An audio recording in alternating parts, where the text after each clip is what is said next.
If you don't do your job well enough, you get fired in the real world and the collegiate world. Georgia Tech just learned.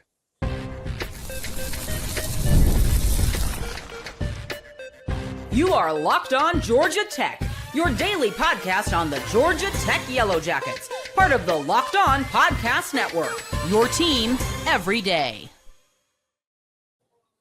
What's going on, everybody? Welcome into another episode of Locked On Georgia Tech. I am one of your hosts, Caleb Johnson. I wasn't smart enough to get into Georgia Tech, but I'm plenty smart enough to talk Georgia Tech sports. Taking this daily journey with me, covering the Yellow Jackets, is my co-host, Jarvis Davis, who's been covering Atlanta sports for the last 15 years. We want to start off by saying thank you for making Locked On Georgia Tech your first listen of the day, part of the Locked On Podcast Network, now the #1 sports podcast network. We're free and available wherever you download your podcasts. So wherever you go to download them, make sure you leave us a 5-star review. Today's episode is brought to you by FanDuel. Before tip-off, check the FanDuel app and see what's dropping during NBA Happy Hour every Friday from 6 to 7:30 p.m. Eastern. Today on the show, we'll get into, has Brent Key found a new running backs coach? What does the hiring of Vinnie mean for Blake Gideon's defense? But first, Jarvis, well, before anything, I just do want to let the people know of hope you're having a happy new year. I know I didn't say that on our last episode, the actual first episode of the new year. Thank you for carrying us into your 2026. Over the course of, it feels like, Jarvis, the next couple of weeks, we're going to be getting into a lot of changing information when it comes to Georgia Tech because coaches are going to be coming and going. Players are going to be coming and going as the transfer portal has opened. Yes. And so, this new era of college football and this stage of things is certainly going to be an interesting one to follow. But for this episode, as I mentioned, getting into some coaching changes that have happened for this staff.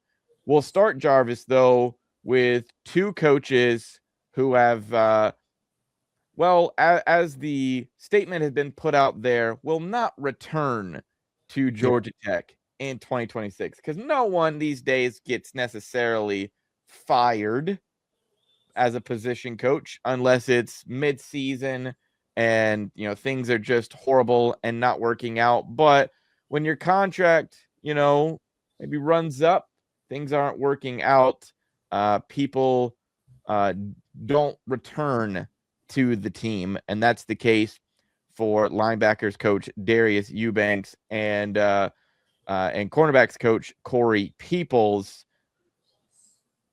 Does it kind of make sense, though, Jarvis? Yeah, specifically Darius Eubanks. When you think about what this linebacker core was, I thought it was probably one of the weaker groups on this defense, and when it's specifically in coverage and just from linebacker play overall, right? Just against the run, guys not really being able to come downhill and make plays in the backfield, and guys a lot of times turn around and running, and that's never good when you have a linebacker. Those guys are built to go forward. In whatever scheme that you run, you want your linebackers coming downhill and making plays. And we did not see enough of that this year. So if you ask me by looking at this, which group on the defense side of the football did not perform the best, I will go with that linebacker group. That linebacker group underperformed because there are some young guys that are on this team that I feel could have played a little bit better because they have talent and they just didn't play that well, or they didn't get opportunities to play, because that matters too, right? Not only the performance of guys that were on the field, the guys that probably should have been on the field more, and that's on you as the position coach. You need to put the guys on the field that are going to make you look good, and I don't think Darius did enough of that this year. So for me, that was the one where I looked at it and said, when the news broke that he wasn't going to return, that's how we're going to go with that, right? I was like, I wasn't surprised. I wasn't surprised at all, because at the end of the day, it's a performance-based business.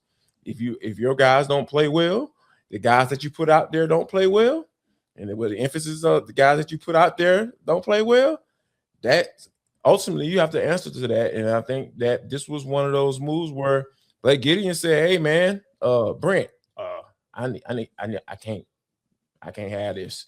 I need somebody that can come in and get these guys playing the way I feel they should be playing." Yeah, Jarvis, I don't know that the hiring of Darius Eubanks ever made that much sense in the first place, if we're being honest. Like, Sure. When you see kind of the coaching history that he's had, not to say like guys are going to get pulled up from, like lower ranked programs and get opportunities to prove themselves in other areas.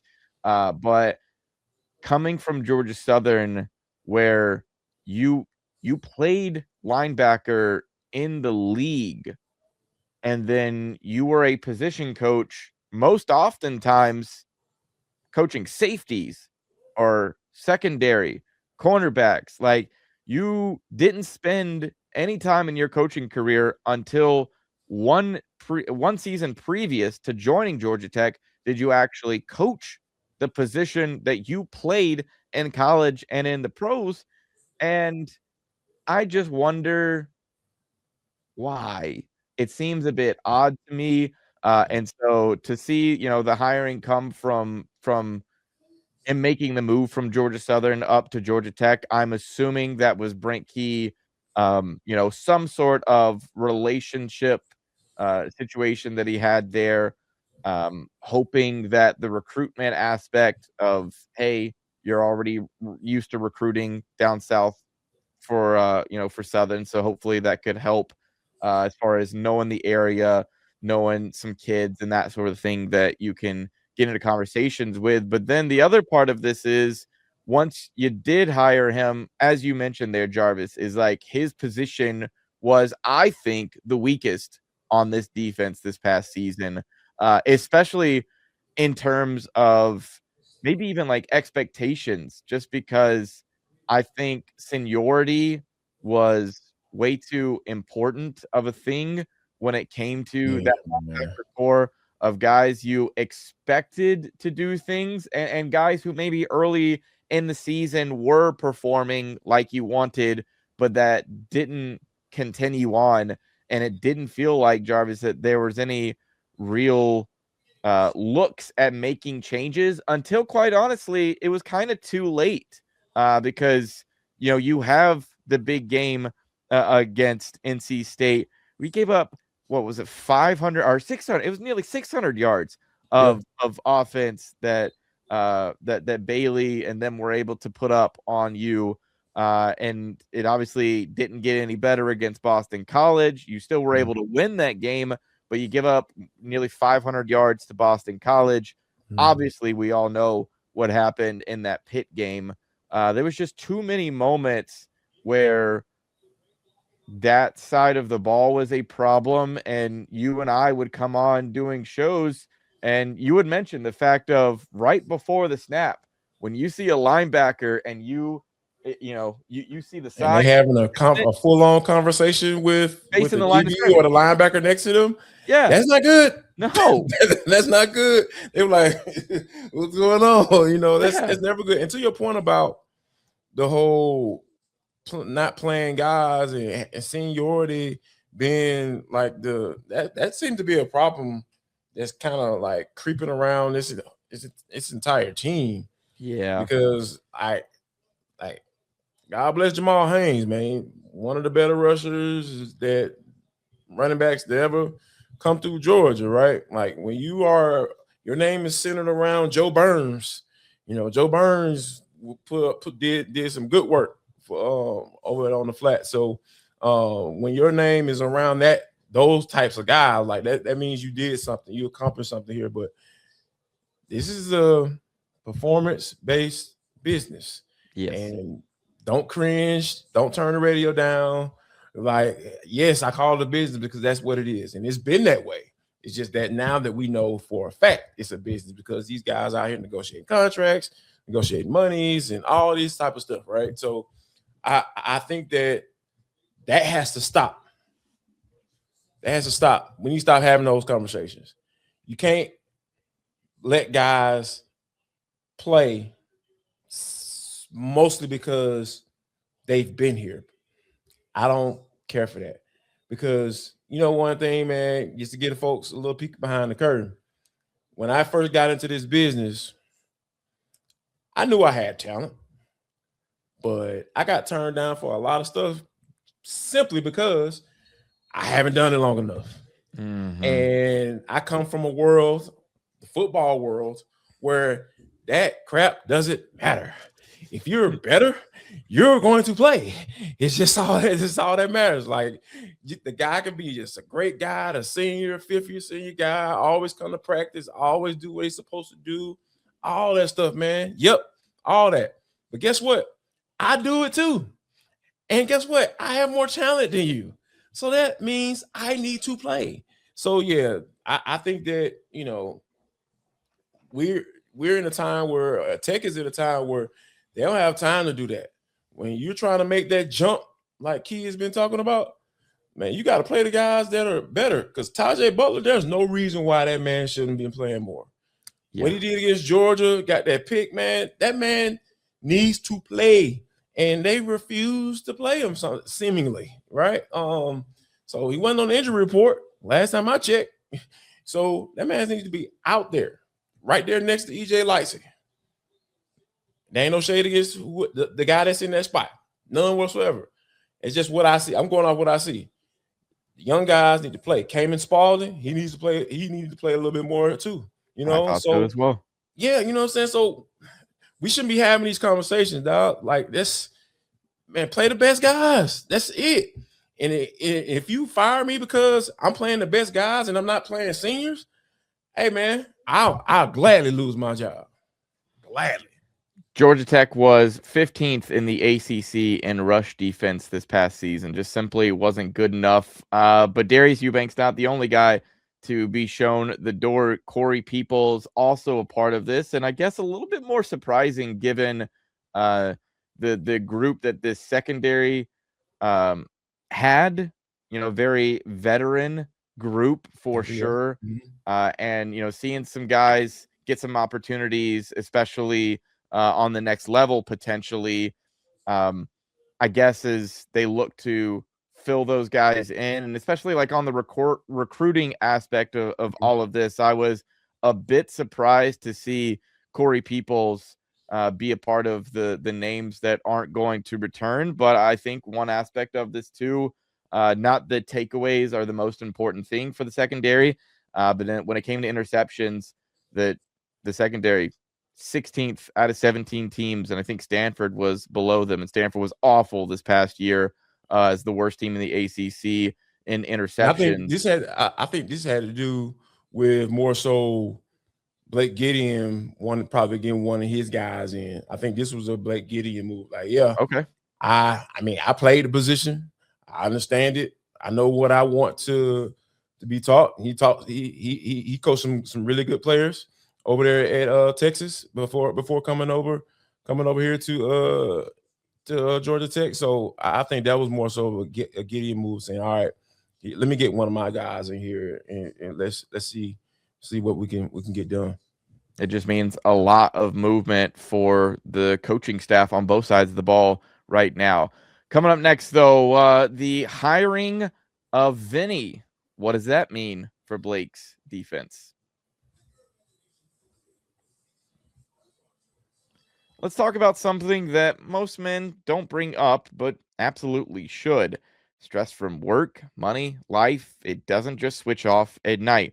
And when it shows up at the worst time possible, Regie Ready is designed to help you take back control. Regie Ready is a next-generation prescription treatment created to support both the brain and the body, so you can feel present, confident, and ready when the moment matters. The science behind Regie Ready stands out. 3 clinically proven ingredients in one formula designed for both mental and physical readiness. You connect with a board-certified doctor online, and everything shipped discreetly to your door. It's easy to understand why over 150,000 men have already made the switch. If you've been thinking about taking the next step, now's the time. Head to Regie.com/LockedOnCollege. That's RUGIET.com/LockedOnCollege to get 15% off your order for a limited time. Regia ready. Feel present, feel confident, feel ready.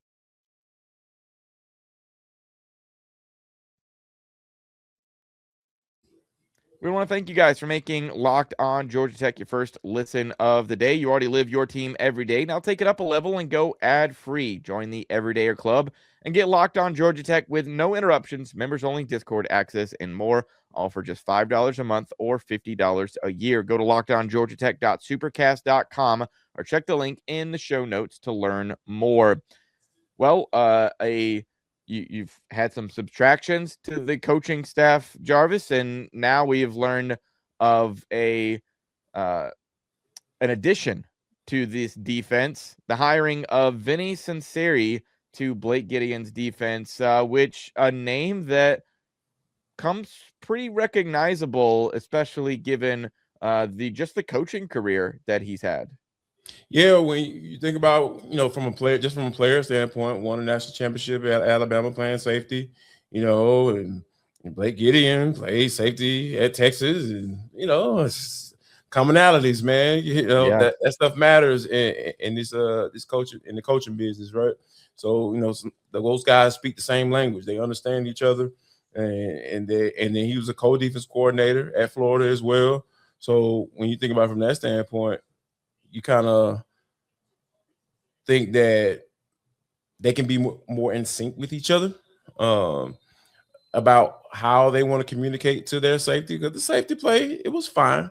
I thought it was fine, but there's going to be a lot of new faces in that position because you were so better senior heavy, back there. So when you think about it from that standpoint, those are some of the things that you're going to have to replace some guys, and it's going to have to be some quick learning going on and some quick teaching.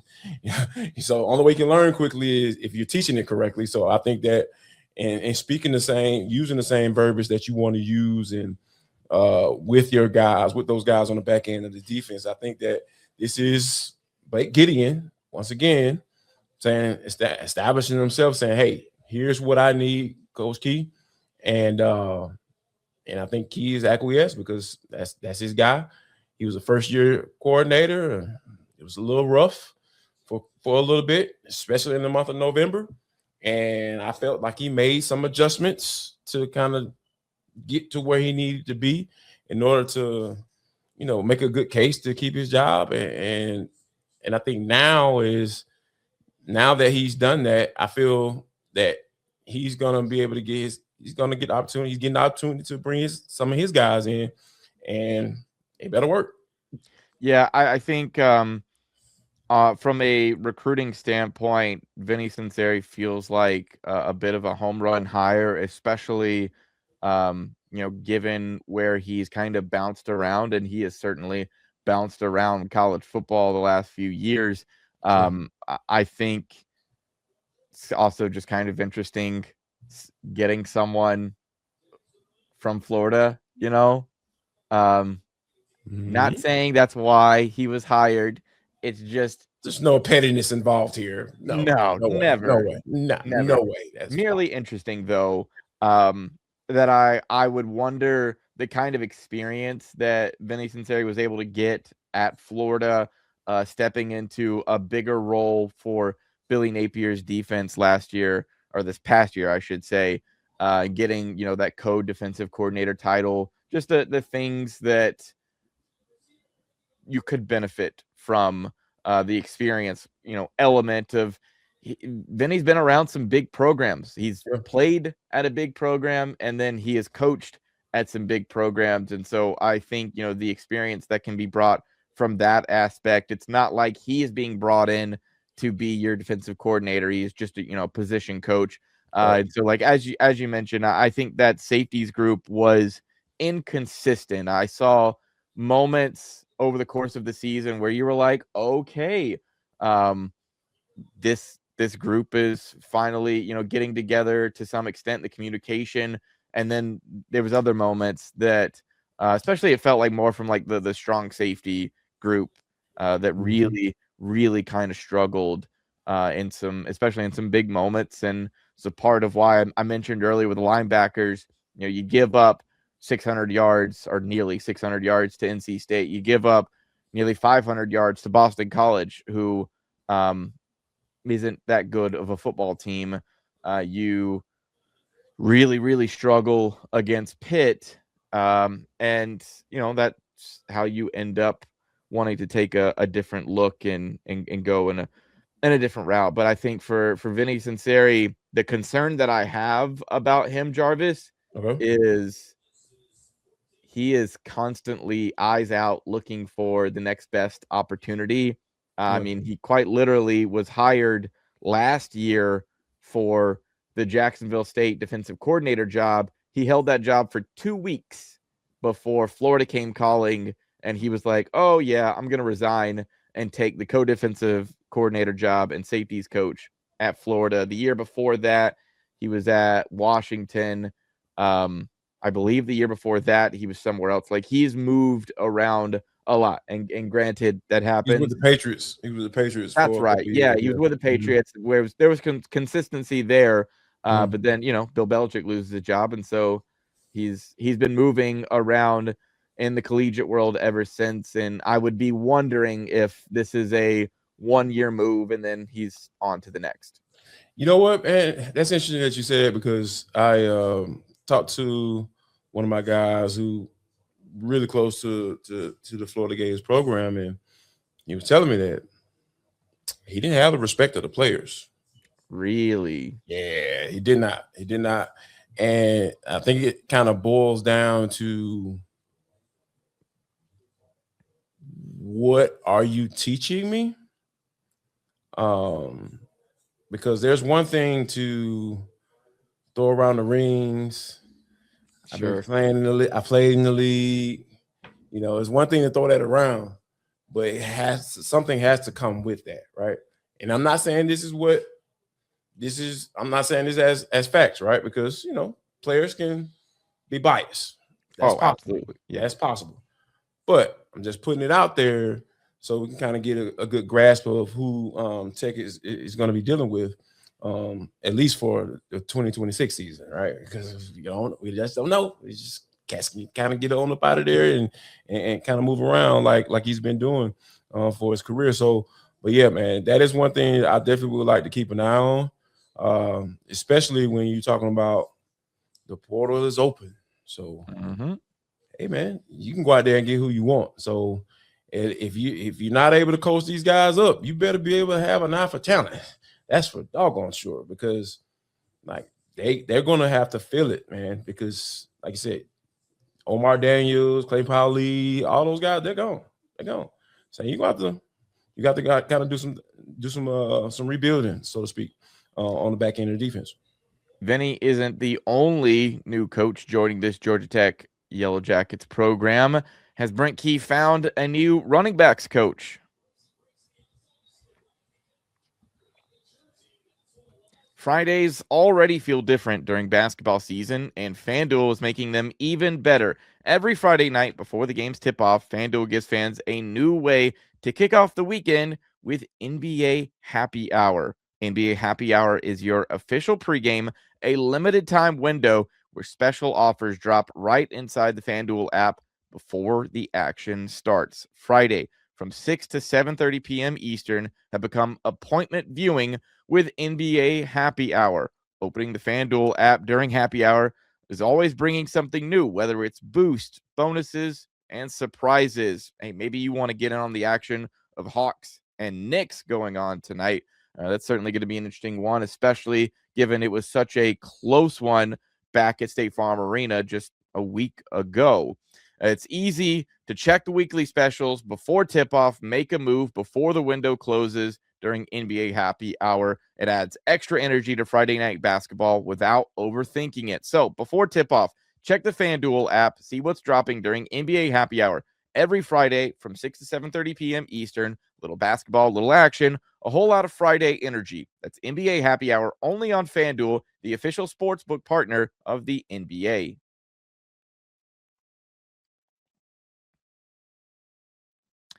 Well, Jarvis, Norval McKenzie made his departure back before the bowl game was played. And so as Brent Key looks around, needs to make a replacement, it appears he has set his target on TCU running backs coach Jimmy Smith.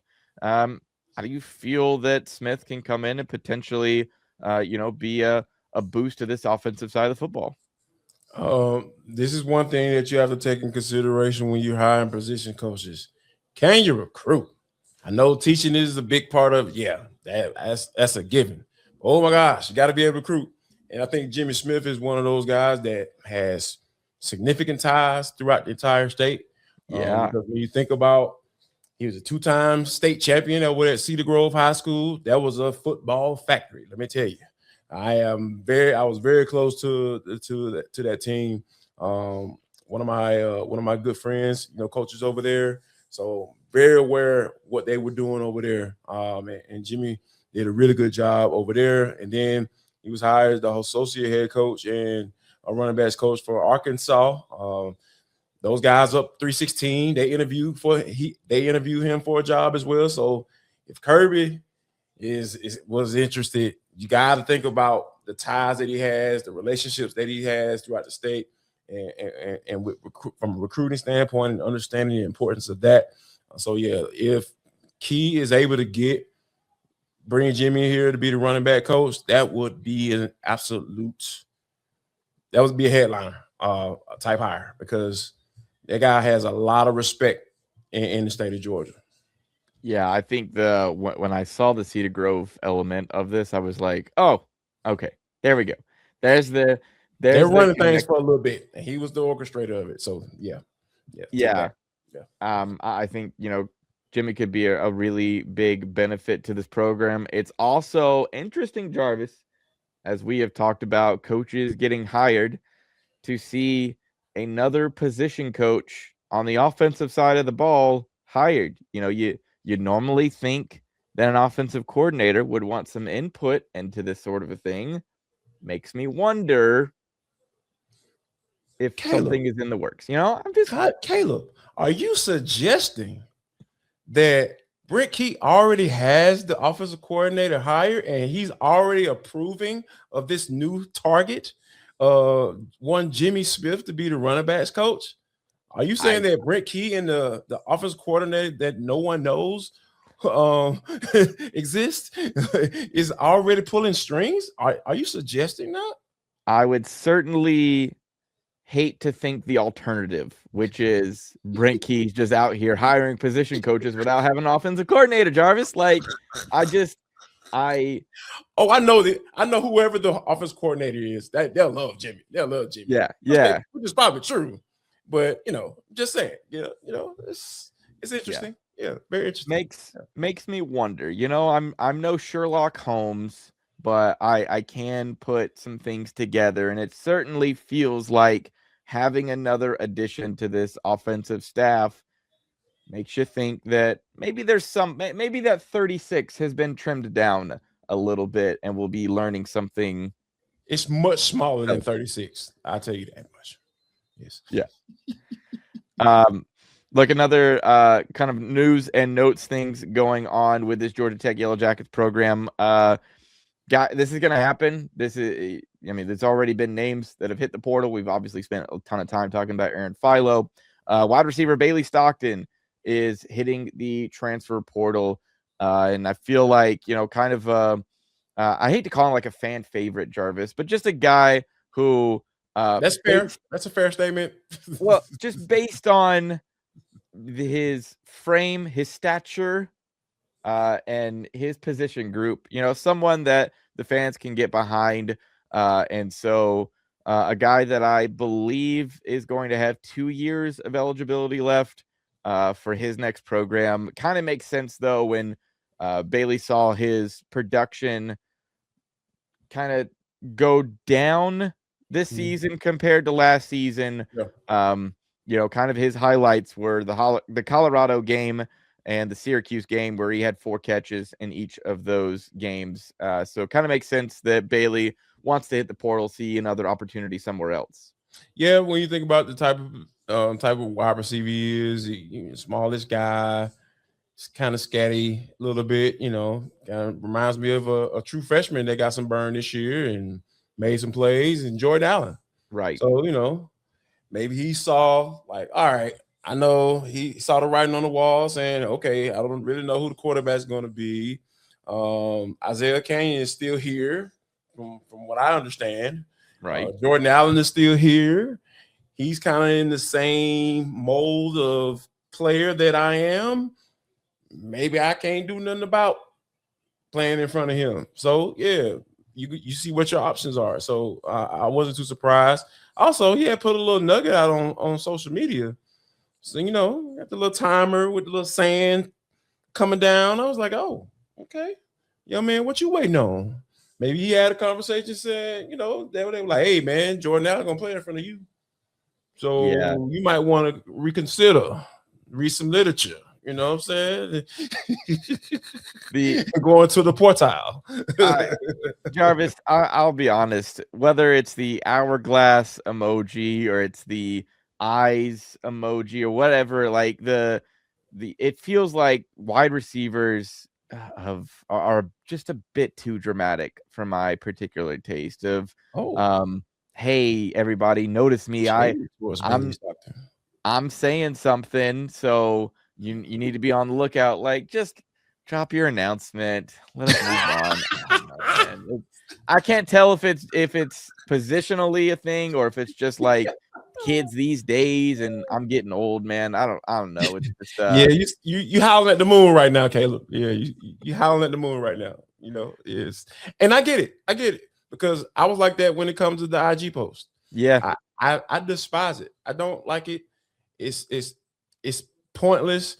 You're semi-lying, because if you really appreciated them giving you opportunity, and you're gonna forever remember being on the flats and all that stuff, then don't leave. Yeah, you stick around. Yeah, you stick around. Mm-hmm. Why leave then? If it was so great, why leave? You know what? It's 2026, man. It's a new year. People talk about resolutions. I ain't talking about resolution. I'm talking about change. Mm-hmm. College athletes, my 18 to 24-year-olds, listen up. Public service announcement. I want you to start keeping it funky on these IG posts, man. Keep it funky. I want to, thank God, have no problem with you doing that at all. I thank him every day for, giving me the opportunity, the talent to play ball and all that stuff. And upon thought, prayers, and all of that, I understand that I will not be playing as much as I want to here at Georgia Tech, and it is time for me to hop in the transfer portal. Simple. Yep. Simple, baby. Simple. Straight to the point. You thank your Heavenly Father. You know what I'm saying? You say how much time it took you to make the decision. You give the reason why you're leaving, and you move on. Move on. Man, I promise you, Brent Key will totally understand. He seems like a straightforward dude. Most coaches are, except for Lane Kiffin. You gotta, dog, just be honest. Don't hit me with all this rigmarole and all this stuff. And now I made a decision to go in the portal. That didn't line up with what you just said. I'm sorry. Like, I don't know if you took any English writing classes, and God knows that I'm the last person to be giving English suggestions on that thing, because I'll butcher that bad boy from time to time. But man, let's just keep it funky with these announcements, dog. Can we just be real? Stop playing. Stop doing all the other stuff. That's fake. That ain't real. That ain't real. I love when I just see the years of eligibility remaining, and then some stats about themselves, and then just like a highlight tape. I'm like, okay, straight to the point. We don't have to waste a whole lot of time. Oh man, I don't need to read all that. That'd be dope. I appreciate that. Life would be a whole lot better. Yes. All right, absolutely. Guys. Unfortunately, though, with the transfer portal opening, we're going to be seeing a lot more of these Instagram and Twitter messages as guys hop into the portal and make a move to their next destination. We'll be keeping you guys updated of who is leaving, who is coming in, because it's going to be a crazy couple of weeks. That's going to do it for this episode of Locked On Georgia Tech. Make sure you subscribe on YouTube and wherever you listen to podcasts for free. Follow the show on social media. Jarvis is at JarvisD90. I'm at ATL Johnson 18. Join the Everydayer Club and get Locked On Georgia Tech with no interruptions, members-only Discord access, and more, all for just $5 a month or $50 a year. Go to lockedongeorgiatech.supercast.com or check the link in the show notes to learn more. For Locked On Georgia Tech, y'all have a good one.